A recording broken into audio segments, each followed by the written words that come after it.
Gazette du Togo, une vision sur l'actualité togolaise et sur le monde.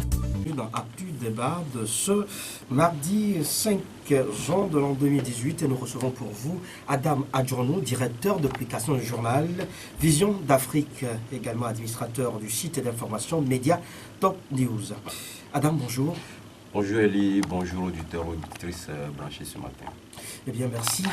Rodrigue Aego, c'est notre deuxième invité. Vous le connaissez très bien, Rodrigue Aego. C'est le correspondant de Radio Kanaka au Togo. Il est journaliste, rédacteur également à la Gazette du Togo.com. Rodrigue Aego, bonjour. Bonjour cher confrère Elie. Ravi de me retrouver en studio ce matin avec mon cher ami Adam. Bonjour, ça fait longtemps, ça fait plusieurs mois qu'on est là. Bonjour donc aux chers techniciens que j'admire beaucoup avec ces doigts magiques. Bonjour à tout le personnel de Radio Métropolis. Bonjour également à tous les Togolais, où qu'ils soient ce matin, qui nous suivent. Bonjour à vous toutes et à vous tous. Coucou spécial donc à des, comment on les appelle, des fans de cette émission. Je veux parler de Yolande, quelque part avait dit, et puis de Jackie, quelque part avait dit, sans oublier tous ceux qui voudraient bien encore écouter cette voix. Merci à vous, Rodrigue Aego. Eh bien, nous commençons avec la une des journaux parus ce matin, bien sûr, ceux qui nous sont parvenus. Eh bien, Adam Adjournou, on commence avec vous parce que vous avez été à la 53e Assemblée annuelle de la Banque africaine de développement, c'est ça? Bien évidemment. Et ça, c'était donc à Busan, en Corée du Sud. Le thème a porté sur accélérer l'industrialisation de l'Afrique. Et tout à l'heure, le journal Économie et Développement en parlait d'ailleurs. Tout à fait. Et vous savez, la 53e Assemblée annuelle des gouverneurs de la Banque africaine de développement, cette année, s'est délocalisée en Afrique, en Corée du Sud. Et vous savez, ce n'est pas une première, puisque depuis 2 ans ou 3 ans, la Banque africaine de développement a décidé donc de délocaliser ces assemblées annuelles dans les pays à forte potentialité industrielle. Notamment l'année dernière, on pouvait retenir l'Inde, et cette année, c'est la Corée du Sud qui a donc accueilli ces assemblées annuelles. Que peut-on retenir ou pourquoi le choix de la Corée? Vous savez, la Corée du Sud est un pays qui n'a pas de ressources minières, comme la plupart des pays africains, on en a assez. Malgré ça, on l'exporte de manière brute. Mais la Corée du Sud est parvenue aujourd'hui, à force de discernement, à franchir un certain nombre de paliers et à se hisser au haut de la mêlée. Ce qui fait qu'il était tout à fait nécessaire que l'Afrique aille s'inspirer de l'expérience de ce pays-là, qui a sa 4e révolution, notamment avec les industries à forte potentialité ajoutée du pays, notamment la construction des aéronavals, la construction de l'aérospatiale et autres. Donc, bref, c'est un peu l'idée qui a motivé donc, les gouverneurs de la Banque africaine de développement se réunir à Busan, en Corée du Sud, pour en fait frotter les méninges et voir en quel sens on peut accélérer l'industrialisation de l'Afrique. Que peut-on retenir de ce qui a été décidé pour promouvoir cette industrialisation de l'Afrique? Beaucoup de choses. Venons tout d'abord sur le plan financier, beaucoup d'accords ont été signés, notamment avec l'UNIDI, qui est cette structure-là des Nations Unies, qui est chargée donc de l'industrialisation. En fait, aujourd'hui, cette année, la Banque africaine de développement a eu à signer des accords avec cette institution des Nations Unies, qui va porter un grand plus aujourd'hui dans nos pays africains. Aujourd'hui, pour arriver donc à l'industrialisation de l'Afrique, il y a eu beaucoup de signatures, comme je venais de le dire tantôt. On peut retenir, entre autres, aujourd'hui, il faut beaucoup investir dans l'éducation, notamment dans l'enseignement supérieur.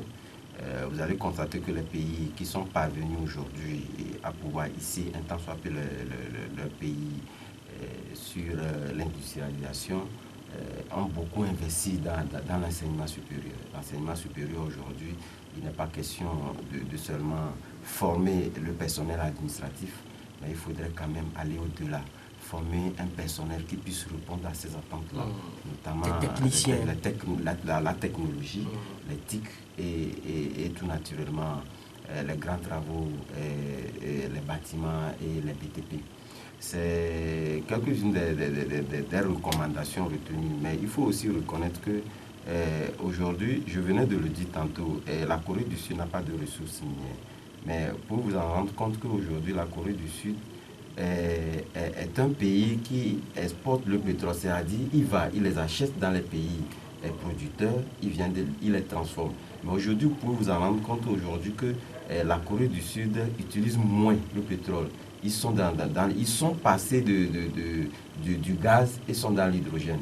Ils ne connaissent pas ce que nous appelons la crise énergétique. Il n'y en a pas. Lorsque vous arrivez dans ce pays-là, vous sentez vraiment ce que c'est que le développement. Et il y a eu des panels de très haut niveau qui sont déroulés dans ce pays-là. On peut retenir cette année, pendant la présence du président de la Banque mondiale, c'est pour la première fois d'ailleurs même qu'il assiste à une assemblée annuelle de la Banque africaine de développement. On peut retenir aussi les chefs d'État, l'ancien chef de l'État ghanéen qui était là, qui a animé un palais de très haut niveau. Aujourd'hui, le Ghana est cité un peu en exemple en matière d'industrialisation. Lequel puisque aujourd'hui, lorsque vous prenez par exemple... Je parle de l'ancien, oui, John Mahama, qui était là, qui a donc animé un panel de haut niveau, comme je le disais, il s'est un peu inspiré de l'exemple de son pays, notamment vous prenez aujourd'hui le Ghana, qui est le deuxième producteur mondial de cacao, et n'exporte plus de manière brute aujourd'hui en totalité son cacao à l'extérieur. Donc ils ont aujourd'hui développé des industries qui produisent aujourd'hui du chocolat, des huiles et beaucoup d'autres choses. Donc beaucoup d'autres expériences, par exemple lorsque nous prenons le soja. Vous savez aujourd'hui, l'Afrique est la population, la deuxième population jeune de par le monde après l'Asie, c'est l'Afrique. Et vous allez retenir aussi le fait que nous avons les plus grandes terres arables de production. Dans l'Afrique ne peut que associer son agriculture à l'industrialisation. Parce qu'on ne peut pas s'industrialiser qu'avec ce qu'on a. Ce qui fait qu'aujourd'hui, on conseille à nos pays de pouvoir transformer les produits que nous produisons. Parce qu'aujourd'hui, on ne peut que se développer avec l'agriculture essentiellement. Parce que c'est ce que nous savons faire le mieux. Et aujourd'hui, étant donné que nous avons les terres les plus arabes, il faudrait quand même former ces jeunes-là à pouvoir embrasser ce domaine-là qui ne serait plus conçu comme étant un domaine de second plan. Comme le disaient entre-temps nos parents, la tête non pensante est obligée donc d'embrasser ce domaine-là. Ce n'est plus le cas. C'est un domaine aujourd'hui qui fait des merveilles, qui produit, lorsque vous prenez les plus riches, que ce soit aux États-Unis, aujourd'hui, même l'Afrique, certains qui sont parvenus à démontrer les capacités de richesse sont passés par là. Donc aujourd'hui, il faudrait démystifier cette question-là pour permettre à la jeunesse de pouvoir l'embrasser. Et encore moins, il faudrait tout naturellement industrialiser cette agriculture-là. Vous voyez, pendant que vous prenez la Corée du Sud, comme je venais de dire, ils sont 53 millions d'habitants. C'est 10% de la population qui nourrit les 53 millions d'habitants. Vous comprenez avec moi qu'aujourd'hui, l'agriculture est très mécanisée, très industrialisée dans ce pays-là. 10% de la population qui nourrit 53 millions d'habitants. C'est quand même énorme et qu'il fallait vraiment s'en inspirer. Eh bien, Rodi Gaego, vous avez suivi Madame Adjronou qui développe un peu ce qui a constitué ce grand sommet, cette 53e assemblée annuelle de la BAD. Rodi Gaego, on retient donc que c'est près de 60 ans après l'indépendance des pays africains. Les Africains ne sont pas, ou ces pays africains ne sont pas arrivés quand même à industrialiser leur agriculture, à même transformer leurs matières premières, alors que l'Afrique est un gisement de grandes ressources. Vous savez, j'ai comme l'impression qu'on n'a pas encore aboli l'esclavage dans nos esprits. On l'a aboli sur papier, on l'a aboli un tout petit peu sur le terrain, mais dans les pratiques et dans nos esprits, l'esclavage n'est pas encore aboli. Pourquoi je le dis? C'est parce qu'aujourd'hui, en Afrique, nous pensons qu'il faut toujours continuer par tendre la main. Nous ouvrons nos frontières, on vient piller nos ressources, on nous donne les armes pour tuer nos frères. On inculque dans notre mentalité que nous pouvons juste devenir président à vie et permettre aux vassaux de venir piller nos ressources. Donc, on ne change pas de mentalité. Il n'y a pas cet appel, je veux bien citer son Excellence Faure Gnassingbé, vous savez que c'est le président de la République du Togo, du moins actuellement, qui est en train de cheminer vers l'épuisement de son 3e mandat, et le peuple voudrait que ce soit le dernier mandat. Il a dit qu'il faut libérer les énergies. On ne peut pas libérer les énergies en les captivant ou en les orientant vers de fâcheuses situations qui ne peuvent en aucun cas leur permettre de creuser dans leur chromosome. Vous comprenez? Si vous êtes stressé, vous ne pouvez pas bien réfléchir. Mais l'homme blanc aujourd'hui a quitté l'étape de guerre pour aller à l'étape de construction, de développement. C'est aujourd'hui que nous sommes à l'étape conquête du pouvoir ou pérennisation du pouvoir à vie. Et lorsque ça frustre, vous ne pouvez pas... Vous savez, quand je prends les bus pour longer la nation numéro 1, la nation numéro 2 ou nation numéro 3, fussent-ils ou fussent-elles, puisque ce sont des routes dont je parle, vous voyez sur des milliers de kilomètres d'importantes verdures. Vous ne pouvez pas comprendre qu'aujourd'hui, au Togo, le bol de maïs coûte 600 francs, s'il vous plaît. Il fut un temps, on nous a tambouriné les oreilles que le Ghana était en crise, on est parti leur donner des produits céréaliers, lorsque nous ne sommes pas capables de nourrir notre population en matière de céréales. On nous tambourine les oreilles avec des projets, Niassa par ici, je ne sais quoi, et on achète des coupes, des roues pour aller offrir aux paysans dans l'intention de les amener à voter X éternellement. On ne veut rien mécaniser, on parle de mécanisation, on achète un tracteur qu'on va larguer dans une brousse quelque part, ça n'a même pas de carburant pour fonctionner. On vous dit qu'on est en train de piloter un projet qui va révolutionner l'agriculture. Vous pensez que c'est comme ça que les autres nations font? Et aujourd'hui, Adam a donné un chiffre qui ne va plus. Quand vous prenez la Corée, combien de personnes nourrissent des centaines de millions? Mais les gens ont changé de mentalité. Les gens ont changé de mentalité. Je rejoins mon cher oncle Nicolas Lawson, qui a l'habitude de parler de capitaux morts. Sortez tout à l'heure, vous allez voir. Il est normalement l'heure pour que les gens soient au boulot. Vous allez voir le boulot, les gens font des forecastes, les gens jouent au ludo, les gens jouent aux dames, les gens causent sous les arbres. On va développer quel pays comme ça? L'industrialisation dont on parle. Le bonhomme qui a sorti le produit Foufou Mix, sans pub par exemple pour lui, on a été incapable de l'aider à valoriser son invention. Il a fallu qu'il aille gagner un prix au Nigeria pour s'en sortir. Quand vous faites la somme de toute cette situation-là, mais on peut passer 1000 ans, on va continuer par tendre la main. Maintenant, faites la différence avec d'autres pays d'Afrique où les dirigeants ont vite compris qu'il faut quitter des étapes. En commençant par donner la preuve que moi, par exemple, je veux être président pour 5 ans et au plus 10 ans, je m'en vais. Mais je vais faire autre chose. C'est lié. C'est lié. En quoi c'est lié? C'est lié, je vous le dis. Dans quoi? On ne peut pas s'asseoir longtemps sous un arbre. Les oiseaux vont déféquer sur votre tête, dans votre cheveu. Est-ce que le développement est synonyme d'alternance politique? Oui, bien sûr. Vous savez, c'est un changement de mentalité. Ça amène les gens à changer de cap. Aujourd'hui, Eli Goka est sur Métropolis. Demain, il veut être sur RFI ou sur France 24 ou sur Patati Patata. Le monde est évolutif. On a tété, on a rampé, on a marché en tombant. Aujourd'hui, on court. Vous pensez que aujourd'hui, naturellement, vous mettez un enfant au monde qui passe 2 ans, 3 ans sans marcher, il est paralysé. Il va faire quoi?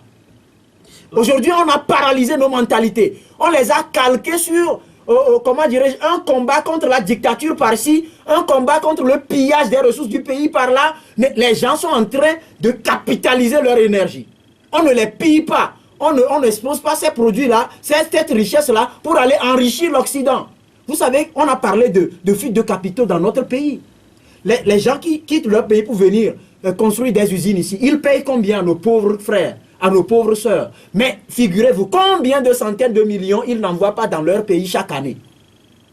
Pour faire quoi? Pour développer leur pays. Vous pensez que nous, on ne peut pas développer notre pays? Mais il faut libérer les énergies. Vous allez voir ce que ça va donner. Donc c'est lié. Par l'alternance. Mais je vous dis, vous avez par exemple, vous savez, les enfants, c'est comme dans les, je ne sais pas, on suit dans l'évolution de la nature, c'est l'évolution des mentalités qui oriente l'évolution de la nature.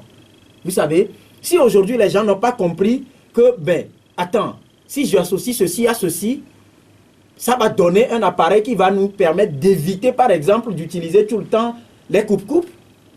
Vous pensez que les esprits calqués sur, par exemple, les combats pour l'alternance et la démocratie vont se libérer pour aller vers cette façon de réflexion-là? Mais Rodrigue, en parlant du lien entre développement et alternance politique, en Allemagne, par exemple, Angela Merkel est en train de faire son 4e mandat. Donc, quand on donne ces exemples, le développement y est. Quand on donne ces exemples, je les appelle des énormités. Pourquoi? Quand vous prenez le schéma directeur de l'Allemagne, c'est différent du schéma directeur du Togo. Vous parlez là, vous parlez d'une chancelière. Est-ce que vous connaissez le mandat du président, par exemple, de l'Allemagne? Celui qui fait fonctionner non, mais c'est oui, la chancelière. Non, je veux qu'on prenne le schéma. Je veux parler du schéma directeur. Il n'y a pas la chancelière au premier plan. C'est un peu comme, par exemple, prenez... Politiquement, celui qui fait fonctionner... Parce que, permettez, quand on veut faire ces comparaisons-là, on aide notre pays à rétrograder. Parce que ça devient certains scientifiques ont démontré que l'alternance n'est pas forcément synonyme de développement. Ah oui, ça c'est certain. Moi je voudrais aussi que demain, on cite Rodrigue Aego comme ce journaliste, ce petit journaliste togolais là, qui dit que le développement est lié à l'alternance parce que il a dit que la route du développement passe par le développement de la route. Si on ne construit pas la route, prenez... Depuis, il y a quelques années, vous prenez les pavés qui quittent Bossimé pour rallier le bar 3 quarts. Il y a quelques années, nous marchions sur les voies serpentées. Il n'y avait pas de boutique. Depuis qu'on a apposé ces pavés, il y a les lumières, il y a des boutiques. Allez vers l'Omégan, vous allez voir pareil. Prenez par exemple la voie qui quitte la pharmacie La Nation pour déboucher ici quelque part sur la Hack. Il y a quelques années, c'était serpenté, c'était sablonneux. Aujourd'hui, on a construit la voie, on a posé les pavés, il y a le développement. La route du développement passe par le développement de la route. Je pèse bien mes mots, je réitère, j'insiste là-dessus. Les faits sont liés, le développement est lié à la question de l'alternance quand je prends notre contexte et le contexte d'autres pays. Adam, avons-nous réaction? Oui, et vous savez, c'est quand même incroyable. Parce que vous savez, lorsque l'Afrique, je vais toujours faire le rapport avec ce déplacement qu'a fait l'Afrique tout entière au niveau de ce pays asiatique. Vous savez, il y en a qui l'ont reconnu implicitement. Si aujourd'hui nous avons des problèmes, de grands problèmes dans nos pays africains, cela n'est pas lié par ces questions de gouvernance, plutôt ces questions de gouvernance, d'alternance et de politique qui nous font retarder. Parce que vous savez, aujourd'hui, lorsqu'on est venu inculquer dans nos mentalités cette démocratie qui n'a pas réellement fonctionné, aujourd'hui, ces pays-là sont parvenus à ce développement-là compte tenu d'une dictature, la dictature payante, la dictature la vraie. La dictature éclairée. La vraie. Comme celle de la Chine. Je t'assure. Parce que ce sont des pays où les gens ont imprimé une certaine marque à leurs concitoyens.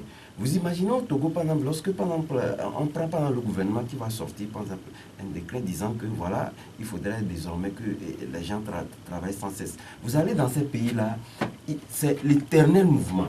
Les gens partent au service, le Premier ministre le disait, quand eux ils ont commencé cette révolution-là, c'était dit, ils allaient, voilà, tes parents te font la nourriture, voilà, la nourriture de midi et voilà le soir. Les gens partent à l'école, ils sortent à 22h. À 22h, imaginez-vous, c'est à force de travail, les gens ont travaillé. Donc ces questions de démocratie, ces questions de gouvernance, les gens s'y accrochent et voilà, il y a... On ne pense plus vraiment au développement. On ne pense plus au développement. Lorsque nous avons des chefs d'État qui font des efforts, je pense que la population devrait d'abord se consacrer au travail. C'est le travail, c'est à force de travailler qu'on peut arriver quand même à franchir ces paliers-là que nous attendons si fort. Mais aujourd'hui, nous sentons que cette démocratie qu'on est venu inculquer, on laisse carrément le travail de côté, on s'y accroche ardemment et on laisse ces questions de développement. Prenez par exemple en combien de temps nous sommes parvenus à ce que nous assistons aujourd'hui. Il y a un truc qui dit l'Afrique aujourd'hui a fait des progrès modestes dans le développement de ses infrastructures. Il reste de grandes lacunes à combler, certes. Mais lorsque, par exemple, ces lacunes à combler, la population ne s'y adhère pas, la population ne veut pas travailler. Au Togo, ou sinon en Afrique, nous ne travaillons pas assez. Lorsque vous allez dans ces pays-là, vous vous rendez compte que nous ne travaillons pas. Ça dit qu'aujourd'hui, Prenons quand nous sommes aujourd'hui dans le studio, c'est vrai qu'il y a, nous, en tant que journalistes, nous le faisons assez. Il y en a qui cumulent, par exemple, 3, 4, 5, voire rédactions. Et ça, ce sont ces modèles-là qui font développer pendant un pays. Lorsque vous prenez les gens qui travaillent, nous allons à un travail, or, nous avons l'opportunité de pouvoir faire autre chose. On laisse ces travaux et nous marchons à longueur de journée. Nous marchons pendant 3 jours. Les gens prennent, par exemple, lorsqu'il y a des matchs, prenez par exemple un exemple. Il y a 3 jours de matchs qui sont annoncés aujourd'hui. On va en parler tout à l'heure. Oui. Et puis on prend toute une journée, on marche. Le deuxième jour, on marche. Quand est-ce que nous allons passer au développement? Ne disons pas que ces actes-là, où lorsque nous ne pensons pas au développement, ça vient carrément prendre la place des questions politiques. Non, nous ne parlons pas de ça. Mais il faudrait qu'à un moment donné, on consacre le temps aux questions de développement. Et au moment venu, nous consacrons donc nos préoccupations aux questions politiques. Parce que nous n'allons pas quand même prendre tout le temps. À parler politique, à faire politique. Et aller dans les rues. Quand est-ce que nous allons parler vraiment de développement? Et tout s'entend par le fait que ceux qui gouvernent doivent partir avant que le développement n'arrive. Ce n'est pas fondamentalement ça. Il faut ça. Je suis d'accord que les questions de gouvernance, d'alternance peut impulser un tant soit peu le développement, étant donné que la tête imprime certaines marques au pays. Ça, c'est tout à fait normal. Mais au-delà de ça, nous n'allons quand même pas tergiverser sur des questions de politique, d'alternance, en laissant de côté les questions de développement. Nous prenons le cas togolais, aujourd'hui on ne pense pas développement. Nous parlons non. Prenez combien de temps? C'est la course au pouvoir. C'est la course au pouvoir. On ne pense pas vraiment développement. Il faudrait quand même qu'on laisse un temps, soit peu les questions de développement, de politique de côté. Lorsque le moment venu, nous avons les moments électoraux qui sont bien indiqués pour ces questions-là. Mais lorsque ces moments ne sont pas venus, il faudrait quand même qu'on concentre l'énergie, le temps à parler développement. Vous voulez réagir? Oui, je veux réagir. Si vous portez une plaie au pied et on demande aux gens, par exemple, de courir, dites-moi si vous pouvez courir comme les autres. Non, dites-moi, dites-moi. Vous savez, moi, je suis naturel. Je suis naturel. Et ces pays dont parle mon frère, ils ont connu ça. Mais les gens ont fini par se dire, écoutez, si on s'accroche, on ne va pas travailler. La charité bien ordonnée commence par soi-même. Moi, je veux être président à vie, je veux vivre dans le luxe, je veux construire des véhicules qui coûtent la moitié du budget du pays et je veux que les populations togolaises travaillent pour. Vous prenez des gens pour des abrutis? Non, vous savez pas... Quand tu as parlé, je pouvais entrer dedans. Donc on va essayer de se respecter sur ce plan-là. Donc, les gens ne sont pas des abrutis. Vous comprenez? Les pays-là ont connu ça. C'est quand ils ont compris, ils ont vite réglé ce problème. Ils ont lancé la machine de développement. On ne saurait développer un pays si ce pays-là n'est pas doté de fortes lois, des règles assez fortes, qui soient contraignantes à tous les niveaux, partie du premier responsable, du président de la République, jusqu'au dernier citoyen. Aujourd'hui, vous prenez nos pays, on a comme l'impression que les lois sont faites pour les autres et d'autres sont là pour piétiner ces lois. On a comme l'impression que les lois là s'imposent à d'autres et les autres ont juste besoin des lois comment dirais-je, de leur propre compréhension, qui se limitent à la taille de leur propre cervelle d'en jouir. On ne peut jamais développer nos pays quand ces situations qui constituent des plaies béantes sont là. Ça c'est... Non, entre nous. S'il faut lancer... On dit par exemple, nous allons lancer un concours, nous tous, nous allons manger. Vous pensez que celui qui a une plaie dans sa bouche va manger comme les autres? Appelons les choses par leur nom. Faites l'expérience. Blessez votre propre bouche ou votre langue. Et commencez par manger comme moi, par exemple, qui n'a pas de plaie. Mais je vais bien manger plus que vous, mon frère. Vous ne pouvez pas. On ne peut pas ignorer cette plaie que nous portons. Moi, j'aime qu'on cite de bons exemples. Maintenant, moi, j'aurais été très content si mon frère me disait qu'il a posé la question et on lui a dit qu'à un moment donné, il a fallu, par exemple, asseoir les fondamentaux de ce développement-là qui font enchanter ces pays aujourd'hui. C'est une question de fondation. J'étais encore à Palimé, en route pour Palimé, quand j'ai appris qu'il y a l'immeuble là qui s'est écroulé un peu au grand marché. Allez demander aux architectes ce n'est pas par miracle. Ça voudra dire que quelque part, les dosages ont manqué. Je n'ai pas le miracle. On n'est plus dans un monde de miracles. Jésus a fait le miracle. Des prophètes en ont fait. Aujourd'hui, il faut penser. Il faut déverrouiller les mentalités pour les amener à réfléchir, à penser développement. Déverrouiller les mentalités, c'est parvenir à guérir les plaies qui les empêchent de travailler. Prenez les jeunes dont j'ai parlé tout à l'heure. Les jeunes qui jouent au ludo, les jeunes qui jouent au football, alors qu'il est encore temps de travailler. Ils vous diront qu'ils n'ont pas d'emploi. Et au même moment, les gens cumulent 3, 4, 5, 20 postes. Au même moment, les gens refusent de partir en retraite. Au même moment, les gens pillent les ressources du pays, ils volent à midi, ils deviennent conseillers le soir à 13 h. Vous pensez qu'on va développer un pays comme ça? Lorsque quelqu'un a servi 2 mois son pays au rang de ministre et il a tout le budget annuel de ce pays sur son compte ou sur l'un de ses comptes, dans un paradis fiscal quelque part, on va développer le pays comme ça? Vous n'avez donc pas appris que dans ces pays-là, il y a des anciens chefs d'État qui n'ont même pas leur propre maison? Appelons les choses par leur nom. Moi, Rodrigue, je ne prêche ni pour l'opposition, ni pour le pouvoir. Je suis la voix du peuple. Le peuple togolais aujourd'hui. On va développer ce pays quand on incendie les marchés. Ok, aujourd'hui, on va nous dire que c'est en instruction, on n'a pas patati patata, on n'a pas encore construit. Vous pensez que quand on se soucie vraiment des ressources que généraient ces marchés, lorsqu'ils étaient encore, ils tenaient encore sur les poteaux, aujourd'hui, est-ce qu'on a encore ces ressources? Vous pensez qu'on serait dans un pays sérieux, qu'aujourd'hui, il n'y aurait pas des immeubles au même moment qu'on continuerait, je n'ose pas l'appeler simulacre de préparation de procès? Que voulez-vous dire? On a fermé Nina à côté de chez vous ici, hein, à côté ici. Les ouvriers, ils criaient. On ne les paye pas. Il y a quelques jours, un journal a signalé où le mouvement Martin Luther King a parlé de cette contrainte-là qu'on a imprimée injustement à nos frères et sœurs. Non, personne ne refuse de travailler. Dans ces pays, est-ce que mon frère a demandé si on ne paye pas les heures supplémentaires? Allez dans l'administration. Il y a des immeubles, on n'a que des joueurs de ludo à longueur de journée et des forecasseurs dans ces bureaux-là. Mais ce sont des bureaux qui utilisent le courant et c'est nous qui payons. L'eau et c'est nous qui payons. On les paye à la fin de chaque mois avec nos maigres ressources. La sueur de notre front. J'en parle parce que je paye le ciment, je paye l'électricité, je paye l'eau. En tout cas, comment peut-on développer un pays dans ces conditions-là? En tout cas, apprenons les bons exemples. Rodrigue Gaego, ce que voudrait, je pense, démontrer Adam, vous savez, c'est en toute souveraineté. L'analyse de tout ça, chacun, pour le développement du pays, je pense que chacun le fait en toute souveraineté. Je suis d'accord. Mais au-delà de tout, je pense qu'à un moment donné, il faut observer des stationnements et pouvoir réfléchir à fond. Réfléchir à fond et trouver la bonne thérapie qu'il faut quand même pour celui-là. Là, je suis d'accord, très bien. Quelque part, personne ne dit non, le fait que les questions politiques soient liées aux questions de développement.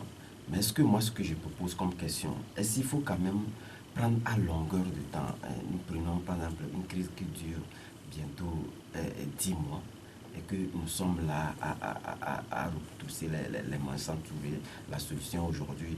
Vous vous rendez compte que c'est l'extérieur qui viendra nous imposer une feuille de route. Il a parlé des marchés. Est-ce qu'il y a un Togolais lambda quelque part qui puisse quand même s'accorder du fait que le marché du Grand Lomé soit brûlé et que les ressources que généraient ces marchés-là ne puissent plus être d'actualité? Personne ne dit non. Mais je pense que ces questions-là, c'est de la responsabilité de tout Togolais. On ne peut quand même pas fermer les yeux sur certains faits ou certains actes qui causent des entorses au développement du pays. Je suis d'accord, mais je pense qu'aujourd'hui, c'est de la responsabilité de tout un chacun.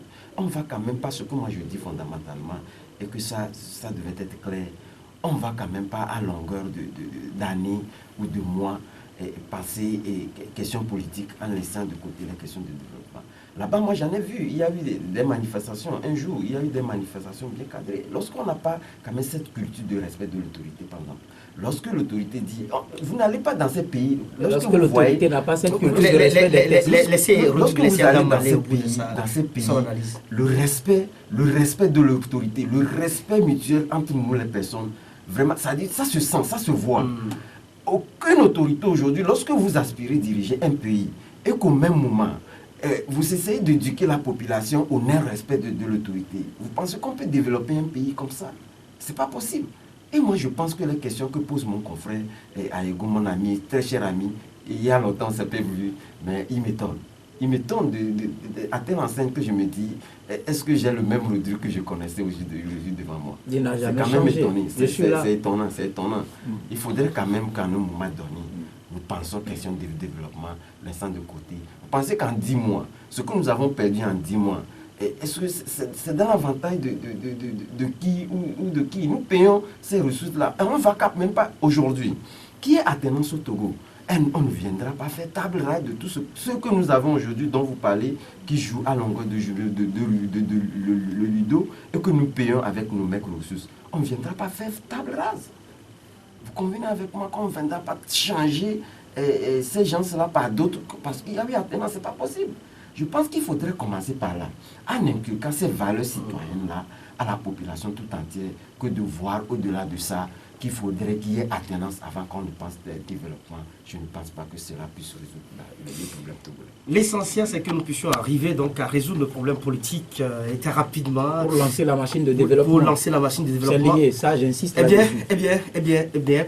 Une délégation de la communauté économique des États de l'Afrique de l'Ouest, parlant bien sûr de la crise sociopolitique togolaise, a rencontré samedi les protagonistes de cette crise. Consultation des acteurs de la crise. Cette consultation vise à élaborer une nouvelle feuille de route qui servira de base aux prochaines négociations. On apprend donc, ça s'entend par le fait qu'un nouveau round, bien sûr, du dialogue inter-togolais est annoncé pour très bientôt. Rodrigue Aego, samedi, les échanges se sont déroulés entre les délégations de l'opposition et du pouvoir et avec les représentants de la CEDEAO. Et selon Jean-Claude Brou, président de la commission de la CEDEAO, les deux parties protagonistes se disent être disposés, je répète, à poursuivre les pourparlers pour une résolution rapide de crise. Que peut-on mettre aujourd'hui sur la table pour une résolution rapide de cette crise que nous connaissons? Ce que le peuple veut, il faut dépersonnaliser le débat. C'est-à-dire dépersonnaliser le débat, on ne va pas aller parler du sort d'une personne, mais du sort d'un peuple. Qui parle du sort d'une personne? Mais quand vous allez par exemple à un dialogue, on vous pose le problème d'un quelconque champignon quelque part, ben, ça c'est du non-sens. C'est du non-sens. Il faut parler du peuple. Et tout le développement que nous venons de faire, pour développer un pays, c'est le peuple, ce n'est pas quelqu'un. Et pour que ce peuple puisse travailler pour développer le pays, mais il faut donner au peuple les raisons de puiser dans son énergie, au tréfonds de ses capacités, pour travailler, développer son pays. Donc, disposer à échanger, oui, ça c'est l'une des choses. Mais l'autre chose, c'est qu'on puisse parvenir à s'accorder sur l'essentiel utile pour que ce soit le peuple qui soit vainqueur, pas quelqu'un. On ne va pas aller parler de quelqu'un. Parce qu'aujourd'hui, figurez-vous que on parle d'une crise qui a dit non, la crise togolaise n'a pas 10 mois. Ça fait plus de 25 ans. Ça fait plus de 25 ans. Le Togo a sombré au lendemain du coup d'État de 63. Là, Adam parlait de la plus récente crise. Oui, non. On ne va pas parler. C'est comme si c'est une nouvelle crise qui est lancée, non? Oui, en temps, nous avons eu quand même un temps d'amorti. Non, qu'est-ce que vous appelez temps d'amorti? Qu'est-ce que vous appelez temps d'amorti? Ce matin, je me suis amusé à faire un petit calcul, un petit bilan sur toutes les élections que le Togo a connues depuis 1958 jusqu'à nos jours. Depuis 1958, les élections étaient toujours contestées au Togo. Et comme partout d'ailleurs, même en Afrique. Écoutez, je pense que nous sommes en train de parler de ce qui va permettre à notre pays de se développer. Bien sûr. Il faut une solution générale. Posons le problème de savoir pourquoi à chaque fois qu'il y a élection, il y a par exemple des difficultés. Quand on me dit que depuis longtemps les élections, non, je dis non, les élections n'ont pas tout le temps été contestées. Toujours contestées. Prenez 92. Le référendum de 92 a été contesté par qui? Non, on parle de référendum. Non. J'en viens à une situation. L'expérience prouve que lorsque tout le monde s'accorde sur l'essentiel utile, il n'y a pas de crise. Il y a crise lorsque quelqu'un sent qu'on est en train de brimer sa personne. Tout à fait. Et il y a crise lorsque quelqu'un sent qu'on est en train de piétiner, bafouer son droit. Et aujourd'hui, nous partons du principe que le droit du peuple est piétiné, bafoué par des gens qui n'ont pas de notion de respect de loi, à part les interprétations erronées, biaisées, Rodrigue, si vous devez conseiller la tronquées, si vous... déformées, mutilées. Vous pensez que avec cette façon-là d'appliquer les tests, on va donner des conditions d'un quelconque développement? Non. Aujourd'hui, ce que nous attendons de ces acteurs disposés à dialoguer, il ne faut pas que ni la coalition, ni le pouvoir mélangé au gouvernement prennent en otage le peuple togolais. Parce que c'est l'impression que ça donne aujourd'hui. Il faudra rapidement trouver un dénouement à cette situation pour permettre, en faisant quoi, comment? Donner au peuple ce qu'il veut. Qu'est-ce que le peuple veut aujourd'hui? Le peuple veut des conditions normales pour son plein épanouissement. Oui, lesquelles il faudrait quand même qu'on soit quand même précis. Le peuple veut des conditions normales pour son plein épanouissement. Quand vous prenez la rue, je vous ai dit que les gens parlent de retour à la Constitution de 92, de l'alternance patati patata, c'est secondaire. Je vous dis, les gens vous diront, nous avons faim. Nous avons du mal. Lorsque les gens vous disent qu'ils ont faim, au même moment, les dirigeants font évacuer des capitaux illicites ailleurs. Les gens vous diront, nous avons du mal à nous soigner. Au même moment, lorsque quelqu'un a les maux de tête, on prend un avion, on va de l'autre côté pour se faire soigner. Depuis combien de mois les enseignants n'ont pas grévé? Les gens ont leurs enfants qui étudient ailleurs ou sur le territoire, mais dans des écoles à coût de millions. Les citoyens ont besoin des conditions pour leur plein épanouissement.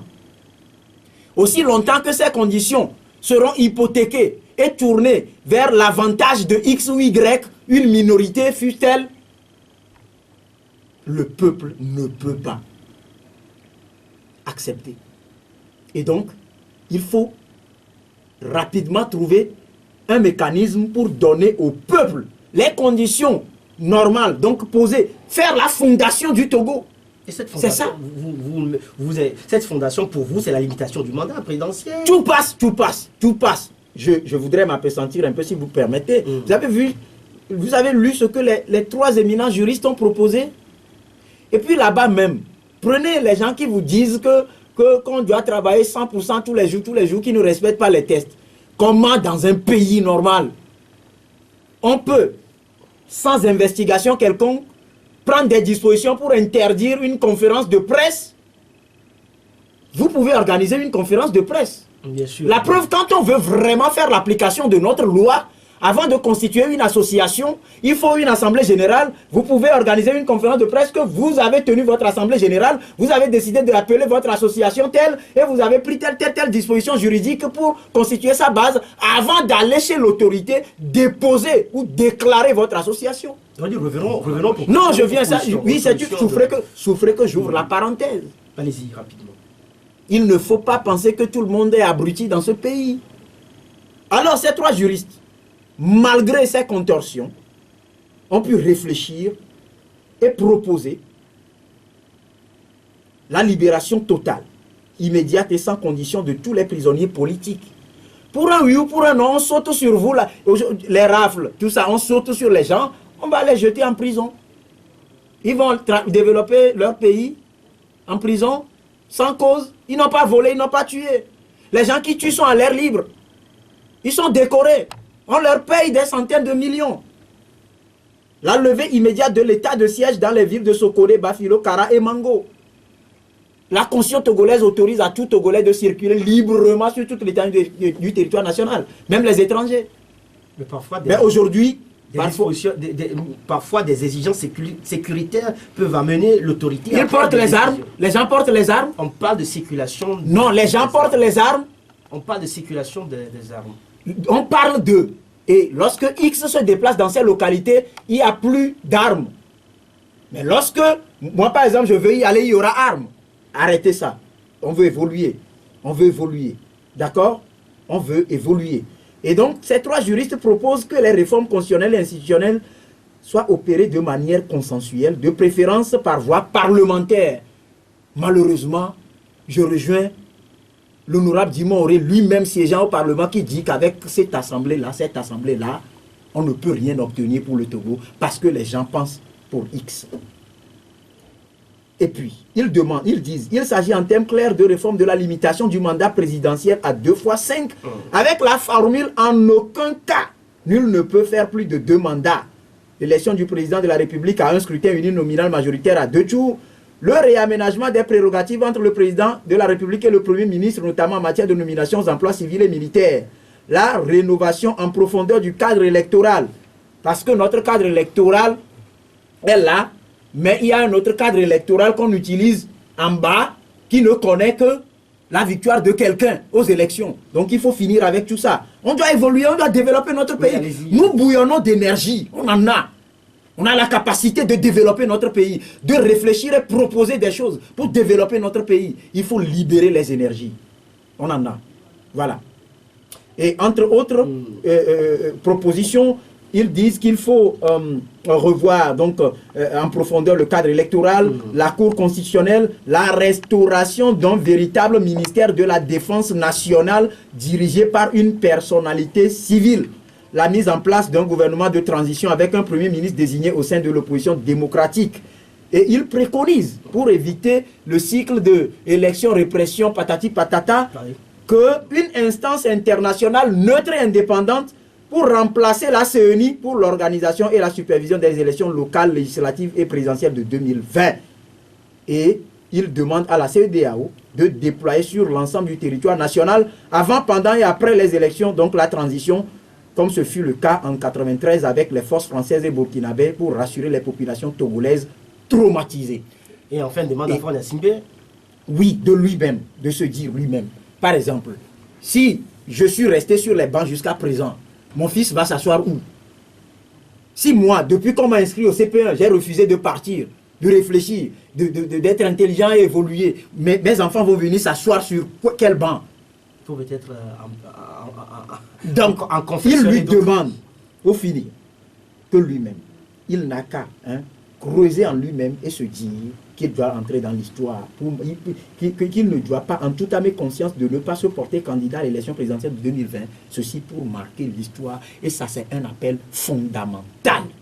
Eh bien, Adam Adronou, vous avez suivi longuement d'ailleurs Rodrigue Gallego. Agboibo, maître Yanvi Agboibo, président du comité d'action pour le renouveau, au sortir bien sûr de la rencontre avec la commission de la CEDEAO, disait « Le sort du Togo est désormais entre les mains de la CEDEAO ». Que peut-on attendre de la CEDEAO? Ça, c'est tout à fait nommé, c'est une évidence. Mais ce que moi j'aimerais relever aujourd'hui, je pense que il est temps qu'on fasse réserve des déclarations, des propos arrêtés. Aujourd'hui, le Togo est en train de traverser un fleuron mortel de son histoire. Dans la mesure où, dans un premier temps, lorsque vous prenez par exemple les protagonistes d'une crise qui dure aussi longtemps que cela, et qu'on n'arrive pas nous-mêmes à pouvoir quand même sortir des décisions qui puissent être salutaires pour le pays. Vous voyez par exemple, lorsque la CEDEAO viendra émettre une feuille de route, qui est d'ailleurs même, personne ne peut quand même le contester, vous avez vu le cas de la Guinée qui est passée comme une lettre à la poste, personne ne peut d'ailleurs même contester, c'est quand même regrettable. C'est quand même regrettable dans un pays où il y a eu une loi. Le confrère venait de le dire tantôt que si, par exemple, vous refusez de s'asseoir sur un banc, quelque chose du genre, n'oubliez pas, il y a toujours de la place. Si c'est un banc, je pense qu'il y a toujours de la place pour les autres. Et si on parle de fauteuil? C'est un fauteuil. S'il parlait de fauteuil, il est en train de déformer mes propos. Mais s'il veut, je peux encore le préciser. Je lui dis. Quand on vous a inscrit au CP1, quand on vous a inscrit au CP1 et l'IBOCA, si vous avez refusé d'avancer. la parole, s'il vous plaît. Non, mais soyons sérieux. Les préoccupations les plus profondes aujourd'hui de la population sont connues. Mais aujourd'hui, lorsque le confrère est en train de dévoiler tout ce panoplie de discours que je venais d'écouter, je me dis, est-ce qu'on peut être dans un pays... Je ne dévoile pas, je cite. Est-ce qu'on peut être dans un pays sans règles de jeu? C'est là la question fondamentale. Aujourd'hui, c'est vrai, on ne peut quand même pas quitter de nulle part ou sortir des propos. C'est une proposition que je respecte profondément. Mais au-delà de tout, il faudrait quand même qu'on advienne à faire le respect des jeux démocratiques. Aujourd'hui, lorsqu'on dit que Faure Gnassingbé ne doit plus se présenter en 2020 ou qu'il a fait des mandats de tour, je suis d'accord. Mais est-ce qu'aujourd'hui, nous devons quand même laisser de côté les tests? Quel test? Les tests Celle sodomisée, tripatouillée, vidée de toute substance. Nous avons des tests. Sérieux, mais même si, sérieux. Au même moment, on veut quand même faire des formulations qui sont orientées à l'endroit d'une personne. Je pense qu'avec ça là, si aujourd'hui même on arrivait quand même, et que Faure Gnassingbé même disait que voilà, qu'il ne se représentait plus, et que ces questions-là, on n'arrive pas quand même à rédiger des tests qui tiennent dans le temps. Vous pensez qu'on ne va plus se retrouver dans les mêmes articles que ce que nous contestons aujourd'hui? Donc vous pensez que... Donc moi je pense qu'aujourd'hui, il faudrait quand même qu'on fasse attention. Lorsqu'on rédige des tests, il faudrait rédiger des tests qui tiennent dans le temps et pour toute la population, que de vouloir rédiger des tests qui sont orientés sur une personne. C'est la personne de Faure Gnassingbé qui serait toujours... La Constitution de 92 est orientée contre M. Faure Gnassingbé. On ne sortira jamais de cette crise-là.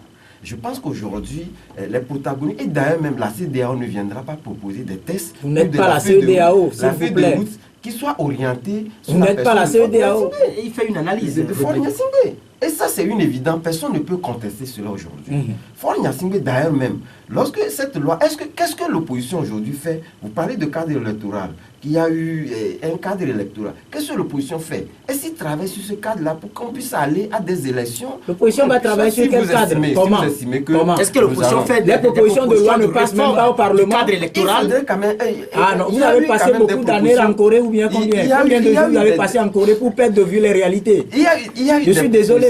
Il y a eu des propositions pour que l'on aille à une CENI aujourd'hui technique. Qu'est-ce qu'on a fait? Ça a été rejeté par l'opposition. Ça a été rejeté. Et maintenant, vous voulez, nous allons toujours retourner. Si Faure Gnassingbé refusait d'aller aux élections en 2020... L'opposition a rejeté quoi? Ne vous attendez pas à autre chose. De toutes les façons, par quel mécanisme? Lorsqu'on ne travaillera pas sur cette CENI, on ne travaillera pas à avoir un cadre électoral qui puisse quand même permettre qu'on ait des élections où les oppositions puissent aller à des élections transparentes. On ne sortira Le problème de la CENI, ce ne sont pas les tests, et ce sont les hommes. Les hommes qu'on bunkérise dans les salles pour proclamer des résultats qui ne tiennent pas. C'est de ça on parle. Toujours est-il que lorsqu'on ne travaillera pas sur cette situation, même si ce ne serait pas la personne de Faure Gnassingbé qui gagnait les élections, il y aura toujours des contestations. C'est pour ça qu'on parle de réforme. Là vous comprenez mieux maintenant. On ne dit pas non aux réformes, je suis d'accord. Mais pas de réforme orientée sur une personne, ce n'est pas normal. Quelle réforme est orientée contre qui? Ce n'est pas normal. En aucun cas, c'est le nom de famille de qui?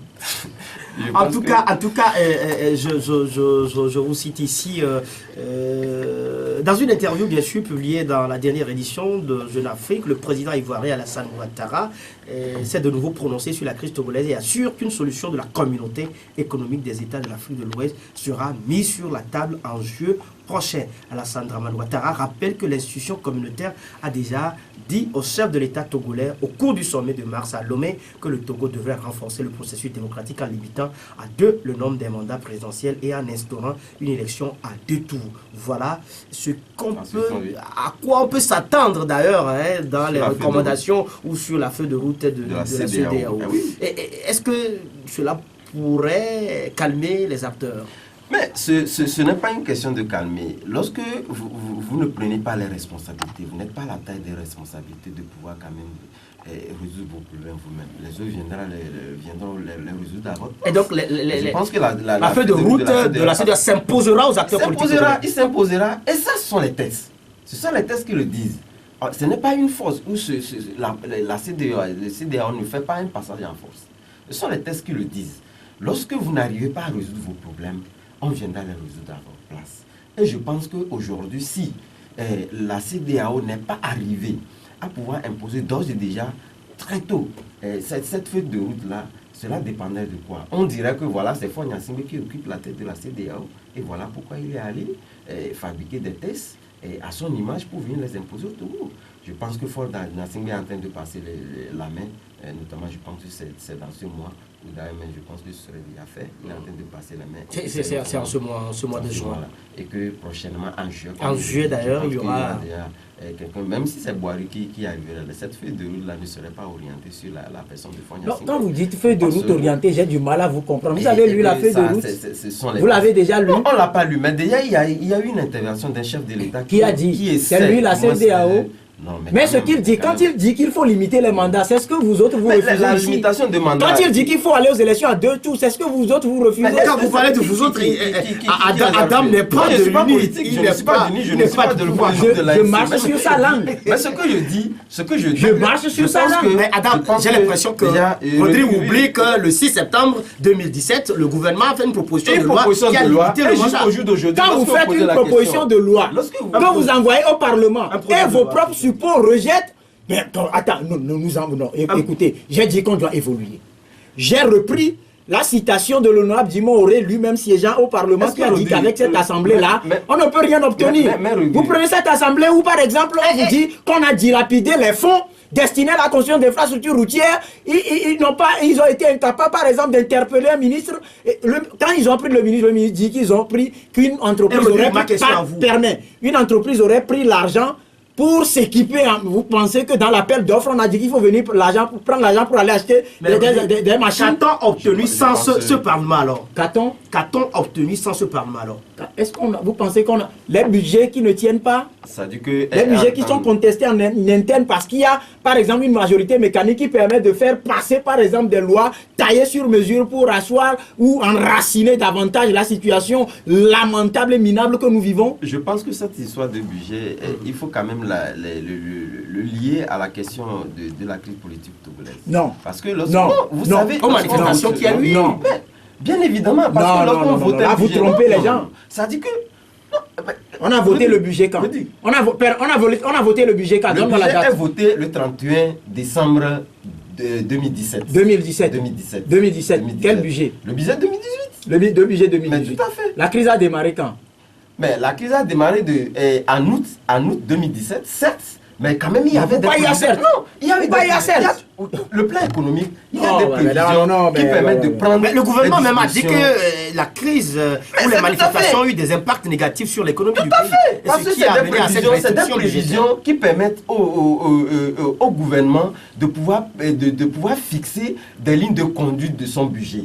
Est-ce que vous voyez? Mais lorsque vous avez impacté ce budget-là, aujourd'hui le Togo a perdu près de 30% à 40% de ses entrées, les ressources internes du pays. Et vous pensez que ce budget-là puisse encore tenir et à pouvoir quand même respecter la ligne qu'elle aurait pu respecter jusqu'à la fin de l'année? Ce n'est pas possible. Je pense qu'il faudrait quand même voir les choses avec plus de lucidité et de... Ah non, moi je suis assez lucide, c'est pour ça que je suis assez lucide, c'est pour ça que je ne cautionne pas. Il faut qu'on pose des questions. Et le pillage dont on parle. Le pillage, est-ce que nous avons... Ça dit que, moi je parle aujourd'hui, je pense que les journalistes que nous sommes, il faudrait quand même qu'on pose un certain nombre de questions, il faut qu'on soit en mesure de les démontrer. Non, donc vous voulez dire que le président de la République a menti lorsqu'il dit qu'il y a une minorité qui accapare les ressources du pays? Vous êtes qui pour remettre en cause les constats établis par un président d'une république? Enfin, moi je ne dis pas non. Mais pourquoi tu penses que c'est moi qui invente? Je n'ai pas inventé. Non, mais quand même, je pense que ce discours-là, le chef de l'État... Le chef de l'État est revenu parler de surfacturation au sein de son gouvernement. Vous pensez que, bon, il a menti? C'est pas Ford Nassingbe qui a parlé de surfacturation. Qui l'a dit? Je pense que les analyses... Non, qui l'a dit? Aujourd'hui, qui l'a dit? Que ce soit dans nos différents organes... Mon frère, il faut relire les discours. Il faut relire les discours. Nous faisons des investigations. Il faut relire les discours. Qui nous permet quand même... Il faut relire les discours. Aujourd'hui, je pense qu'il y a eu des... Je ne dis pas non. Il y a eu de ces cas-là que nous pouvons appeler des cas isolés. Qu'est-ce que tu mets dans cas isolé? C'est assez suicidaire. Non. C'est suicidaire. Rodrigue, quand même, je pense qu'aujourd'hui, le pays avance. Quand on entend Rodrigue, on pense qu'au Togo, rien n'est fait. Mais je pense qu'aujourd'hui, il faudrait quand même... Quelque chose se fait. Il ne faut pas qu'on s'auto-flagelle. Est-ce que je n'ai pas donné l'exemple des voies, des routes construites ici? Il faut pas qu'on s'auto-flagelle. Non, mais... arrive quand même à quand même pouvoir constater le peu qui est fait. Et on sait qu'il y a... J'ai jamais dit le contraire, mon frère. Il y a des choses qu'on inaugure un peu partout. Peut-être bientôt on va inaugurer le nouveau siège de l'Assemblée nationale. J'ai parlé des infrastructures routières qui sont construites avec les lampadaires érigés. Je ne suis pas stéréotypé. En tout cas, crise politique, toujours dans la crise sociopolitique togolaise, des manifestations sont annoncées les 6, 7 et 9 de ce mois.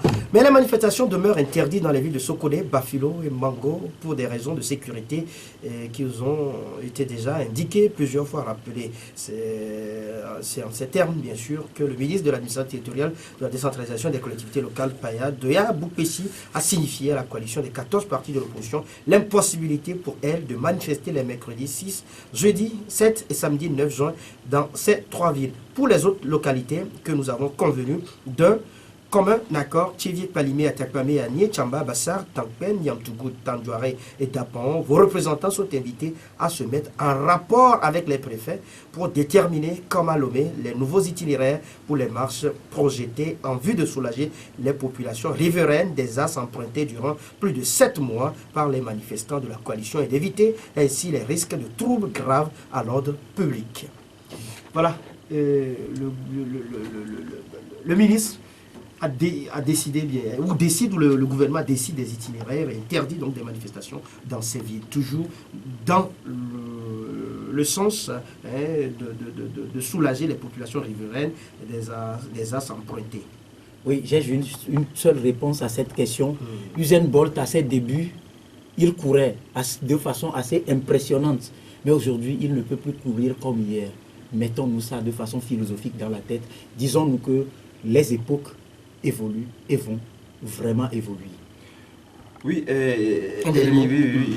vous savez, aujourd'hui, moi, c'est une décision que je salue à fond, parce qu'il fut un moment où, lorsque on énumère déjà une dizaine de villes pour manifester, il y a le gouvernement qui posait le problème d'effectifs de force de sécurité de l'ordre pour pouvoir encadrer les manifestations.